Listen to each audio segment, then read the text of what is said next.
The laboratory stretched across 3 underground levels beneath the Zalarian military complex. Dr. Zethkar examined the growth chamber with satisfaction.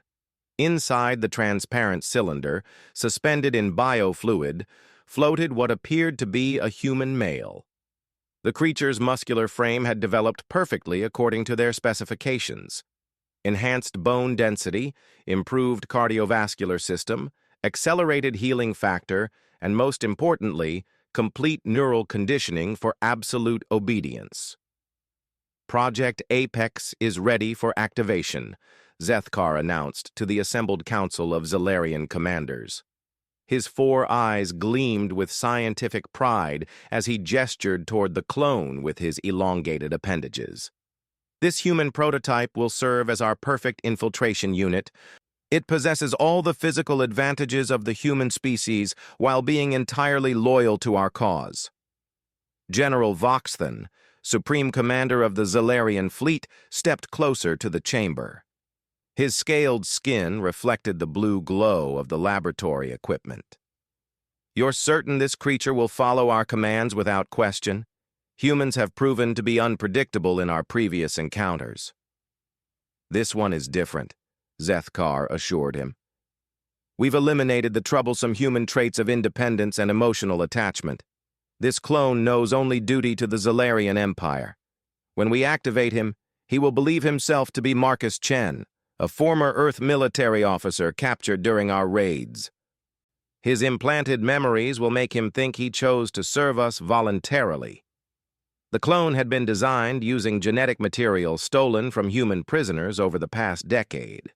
The Zalarians had studied human biology extensively after their first disastrous attempt to conquer Earth. They had underestimated human resilience and tactical adaptability. Now they would use humanity's own strength against them. Admiral Kreshinar, head of intelligence operations, reviewed the data on her portable display. The implanted memories appear stable.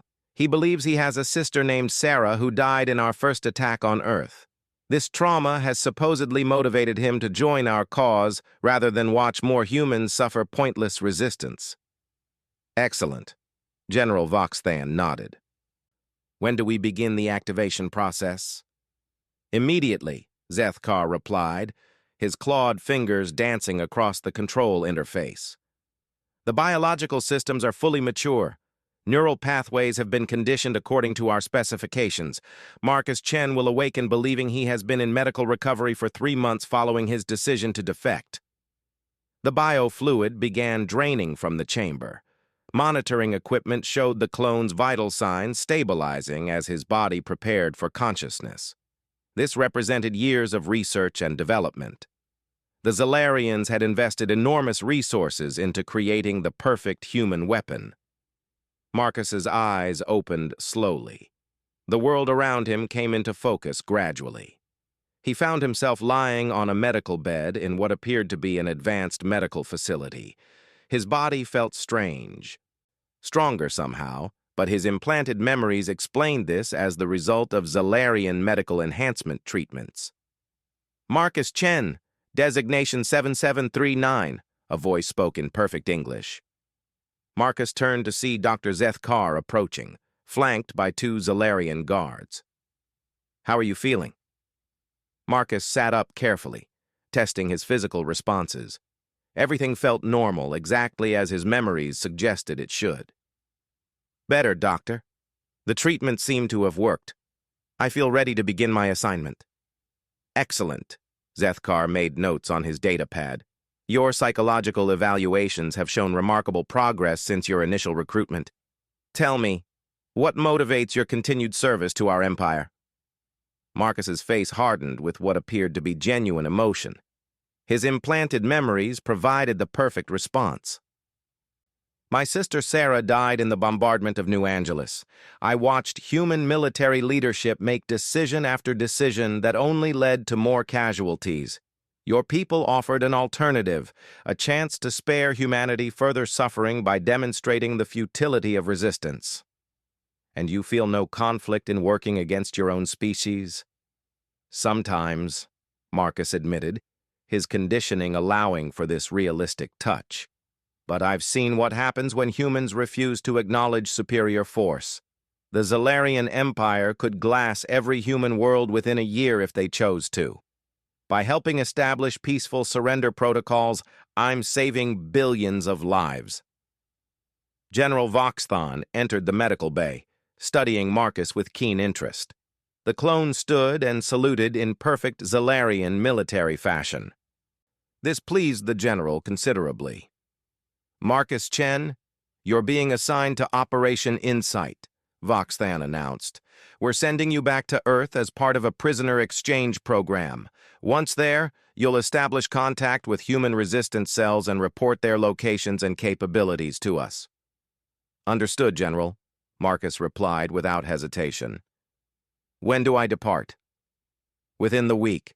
Dr. Zethkar will brief you on communication protocols and emergency procedures. Your handler will be Agent Rill Nex, who will maintain contact through encrypted quantum channels." As the military personnel departed, Marcus remained in the medical bay. He began a series of exercises to test his enhanced physical capabilities. His strength had definitely improved during his recovery period. He could move faster and with better coordination than he remembered having before. Over the following days, Marcus received intensive briefing sessions about his mission parameters. He learned about human resistance operations the Zalarians had identified, key personnel they wanted eliminated or captured, and strategic installations they planned to target.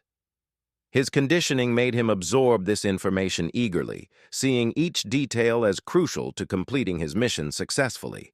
The transport ship prepared for departure to Earth. Marcus packed his minimal belongings and reviewed his cover story one final time. According to his documentation, he had been captured during a raid on the outer colony of Kepler 442b. After months of imprisonment and medical treatment for his injuries, he had been selected for a prisoner exchange as a gesture of Zalarian goodwill toward eventual peace negotiations. Agent Rilnex, his assigned handler, was a slight Zalarian female with exceptional language skills. She could pass for human at a distance if properly disguised. "Remember, Marcus, your safety depends on maintaining your cover identity. The humans must believe you're a returning prisoner of war. Any deviation from your story could compromise the entire operation." "I understand," Marcus nodded. "I'll maintain radio silence until I've established secure contact with resistance elements. Then I'll begin transmitting intelligence according to the scheduled protocols." As the transport ship entered Earth's solar system, Marcus felt an unexpected sensation. Looking out at the blue planet growing larger in the viewport, something stirred deep within his consciousness. It felt almost like recognition, as though he were returning home rather than infiltrating enemy territory. He dismissed the feeling as a normal psychological response to seeing his species' homeworld. The prisoner exchange took place in neutral space near the moon. A human diplomatic vessel approached the Zalarian transport. Marcus watched through the viewport as the two ships docked. Soon he would be among humans again, ready to begin his mission of gathering intelligence for the Zalarian Empire. But something unexpected began happening to Marcus as he prepared to transfer to the human ship. The closer he came to completing this mission, the more frequently he experienced moments of confusion, brief flashes of memories that didn't match his implanted background. Images of places he had never been, people he had never met, emotions that felt genuine but couldn't be explained by his constructed history. The airlock opened, and Marcus stepped forward to meet his fate among the humans he was programmed to betray. Captain Elena Rodriguez greeted Marcus as he stepped aboard the human diplomatic vessel. Her expression mixed relief with wariness as she examined the returned prisoner. "Welcome home, soldier. I'm Captain Rodriguez, Earth Defense Coalition. We've been looking forward to your return." Marcus saluted smartly. "Marcus Chen, formerly of the 7th Colonial Marines. It's good to be back, Captain." As the human ship departed for Earth, Marcus underwent standard debriefing procedures. Coalition intelligence officers questioned him extensively about his capture, imprisonment, and treatment by the Zalarians. His implanted memories provided perfectly consistent answers that painted the Zalarians as surprisingly humane captors who had offered him medical treatment in exchange for cooperation with prisoner exchange programs. The Zalarians seem interested in establishing formal diplomatic contact, Marcus reported during his final debriefing session. They claim to prefer negotiated surrender to continued warfare. My impression is that they respect human tenacity but consider our resistance ultimately futile. Commander Sarah Walsh, head of Coalition Intelligence, studied Marcus carefully. Something about his responses felt too polished, too perfectly aligned with what the Zalarians would want them to believe. But medical scans showed he was definitely human, and his background checked out completely. "What's your assessment of their military capabilities, Chen?" "Overwhelming," Marcus replied honestly. His conditioning allowed him to share accurate information that would discourage human resistance. Their technology surpasses ours in every category. Shield systems that can deflect our most powerful weapons, ships that move faster than anything we've built, energy weapons that can destroy entire city blocks. I watched them conduct training exercises. We're not fighting an enemy, Commander. We're fighting extinction. Yet here you are, alive and healthy, Walsh observed. That suggests they want something from us besides simple conquest. Marcus nodded. I got the impression they prefer to avoid unnecessary destruction. Complete planetary sterilization would deny them the resources they're seeking. They want Earth's industrial capacity and human labor force intact. The debriefing sessions continued for 3 days. During this time, Marcus experienced increasingly frequent episodes of confusion. Faces of people he didn't recognize flashed through his mind, memories of a childhood that didn't match his official records. Most disturbing of all, emotional responses that contradicted his conditioning. When Commander Walsh mentioned establishing contact with resistance cells for intelligence sharing, Marcus felt an unexpected surge of protectiveness toward the people she was discussing. According to his programming, these resistance fighters were targets to be eliminated. But something deep within his consciousness recoiled at the thought of betraying them to the Zalarians.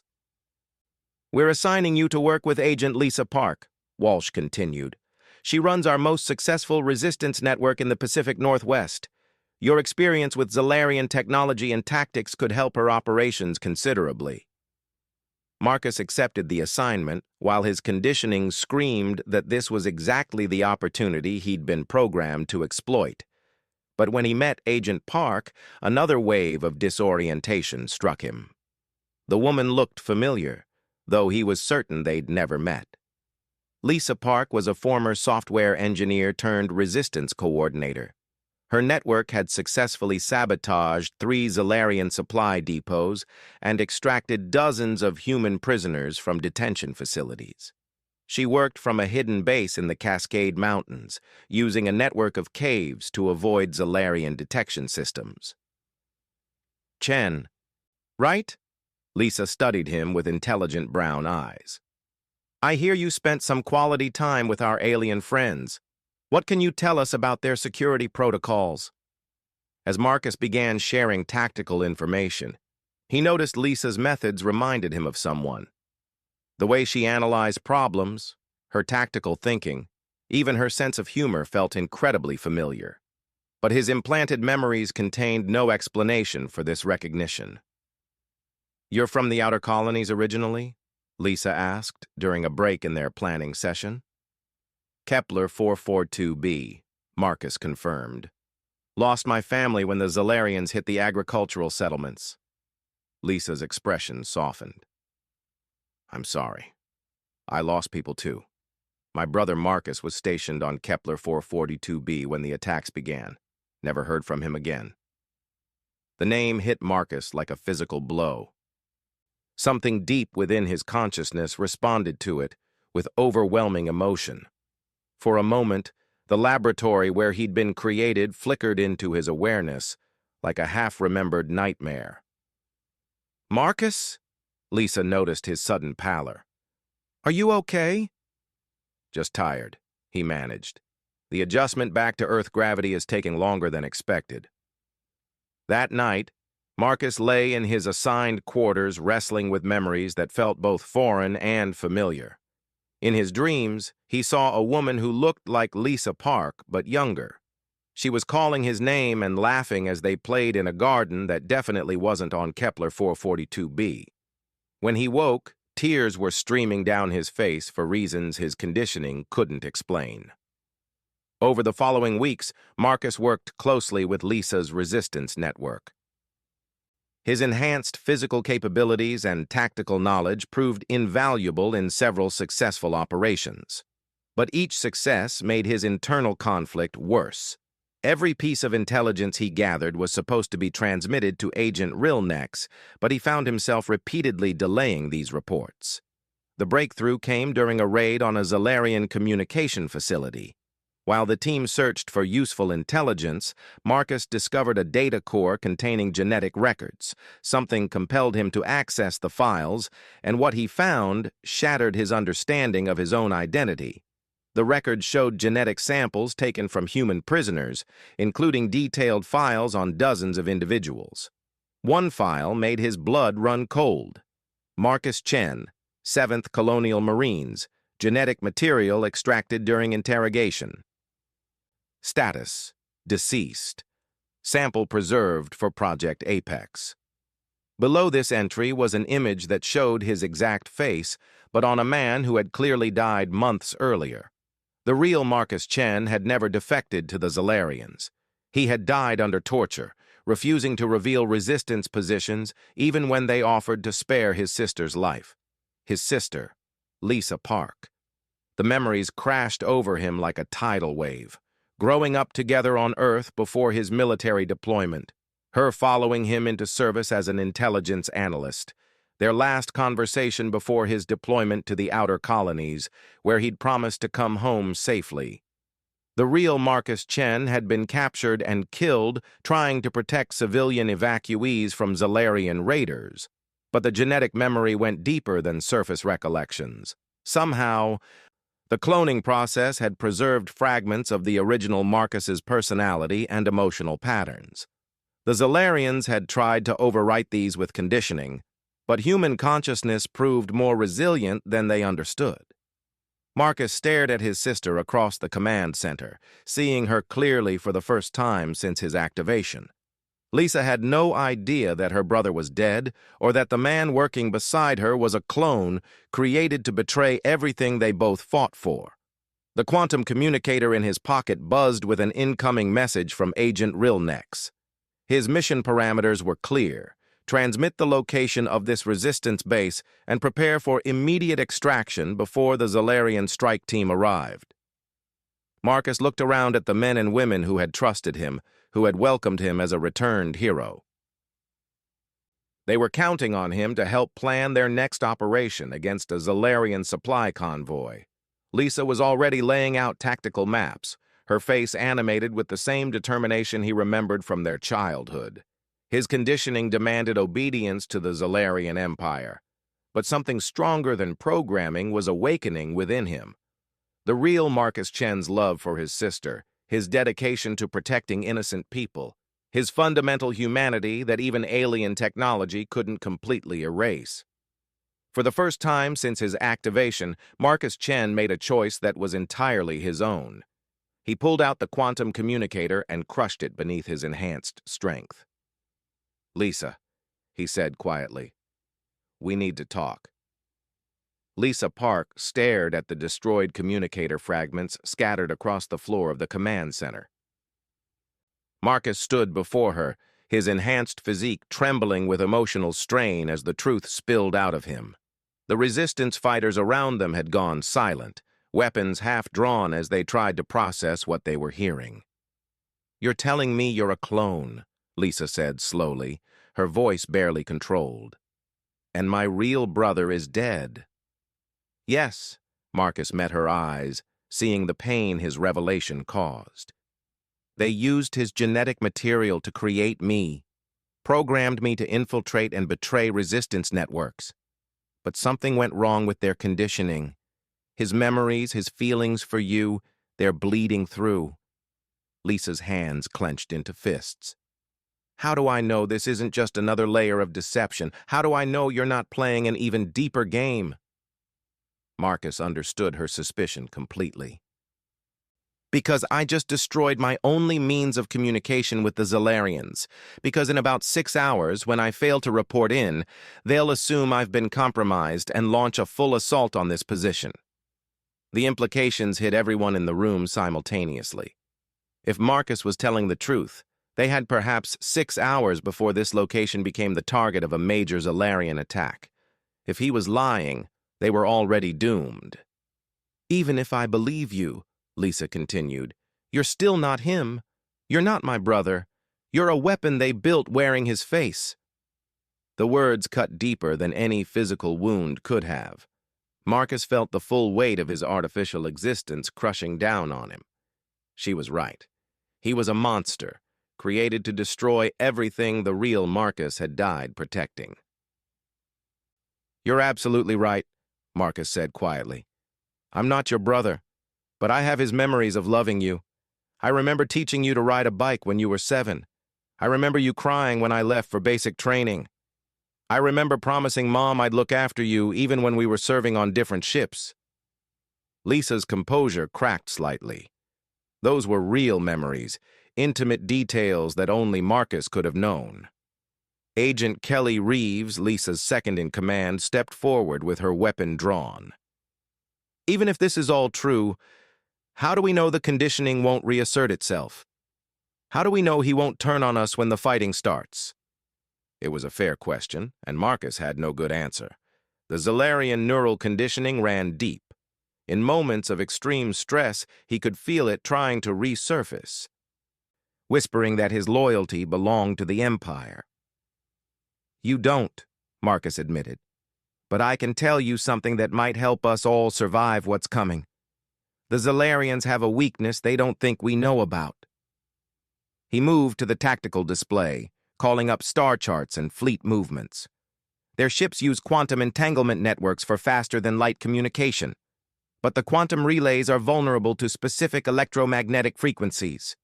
If we can build a large enough transmitter, we can disrupt their coordination across entire star systems.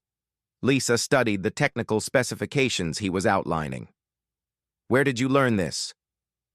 From their own briefings.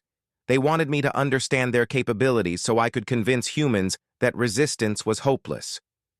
But they also gave me access to tactical data that could be used against them. The irony wasn't lost on any of them. The Zalarians' attempt to create the perfect infiltrator had given the Resistance access to their most closely guarded secrets.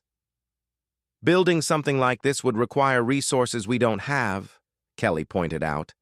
And even if we could construct it, we'd need to place it where it could affect multiple relay stations simultaneously. The Zalarian command ship, Marcus said. It's positioned in high orbit directly above their primary Earth installations. If we could get the transmitter aboard their flagship, it would cascade through their entire communication network. That's a suicide mission, Lisa said flatly. Not necessarily.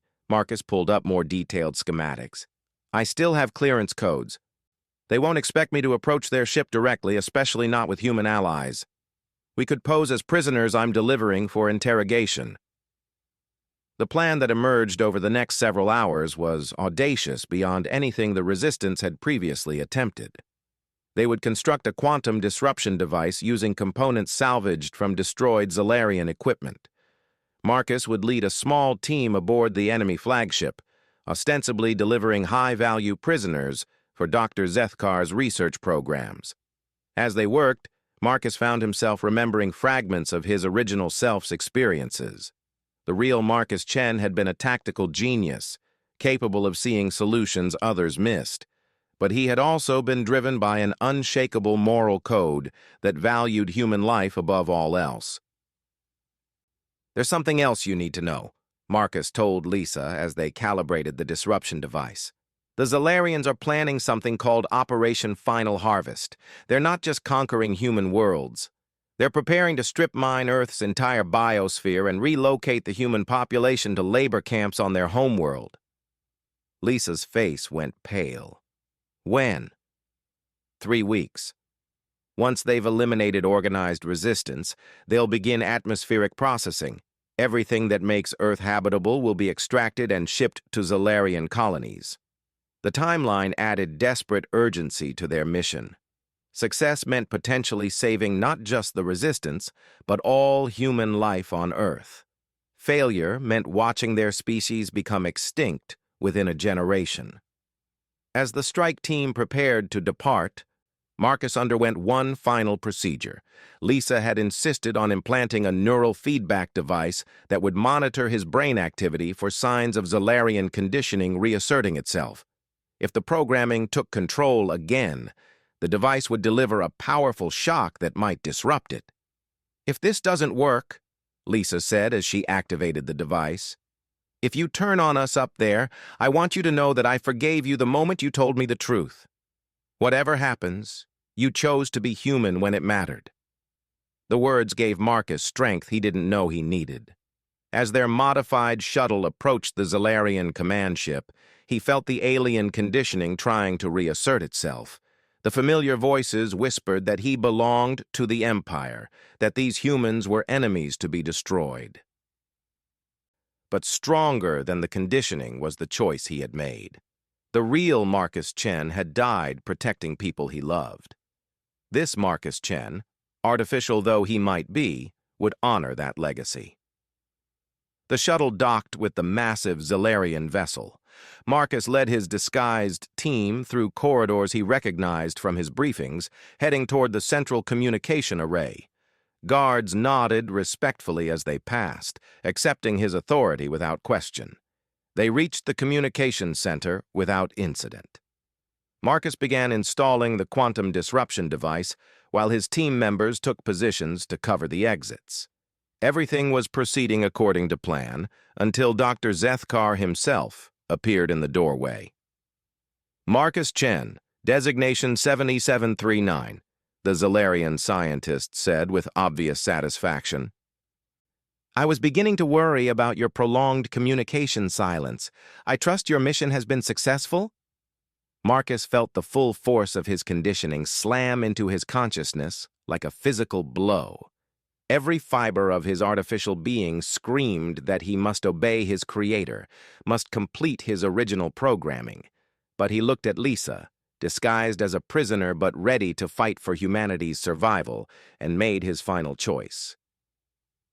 "Yes, Doctor," Marcus said, his hand moving toward the activation switch of the disruption device. "My mission has been a complete success." The quantum cascade began, and across the galaxy, Zalarian communication networks started failing one by one. Marcus Chen, clone and monster, had chosen to become human when it mattered most.